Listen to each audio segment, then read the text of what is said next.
అబ్బాయిలు ఏమనుకుంటారంటే, ఓపెన్ గా మాట్లాడుతున్నాను, ఒక అందమైన అమ్మాయి వస్తే బాగుండు అనుకుంటారు. తెల్లగా ఉండే అమ్మాయి. ఈ మధ్య యూత్ మీటింగ్ లో కూడా చెప్పాను, నువ్వు కోరుకున్నట్లు తెల్లగా ఉండే అమ్మాయి వచ్చి మీ ఇంట్లో తిరుగుతూ ఉంటది, కానీ ఆ అమ్మాయి నిజంగా దేవుని నమ్ముకున్న బిడ్డ కాకపోతే, దైవికమైన ప్రమాణాలు లేకపోతే నీ జీవితం నల్లగా ఉంటది. ఆ అమ్మాయి మీ ఇంట్లో తెల్లగా తిరుగుతూ ఉంటది. ఎంత అద్భుతంగా ఉంది చూసారా?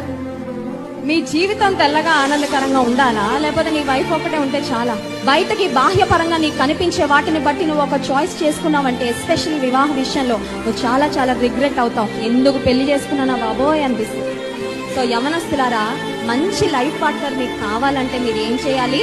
అటు ఇటు చూడటం కాదు, ఫేస్బుక్ లో ఎతకడం కాదు, వాట్సాప్ లో ఎతకడం కాదు, ఏ ఫోటోలు బాగుంటాయా, ఏ మొహాలు బాగుంటాయా, ఏ ముక్కు బాగుంటుందా, ఏ అమ్మాయి తెల్లగా ఉంటుందా, ఇలాంటివన్నీ నువ్వు వెతుక్కున్నావంటే నీకు ఒకవేళ నువ్వు కోరుకున్న అందమైన వ్యక్తి నీకు రావచ్చేమో, కానీ she might not be or he might not be the right person that God has in store for you.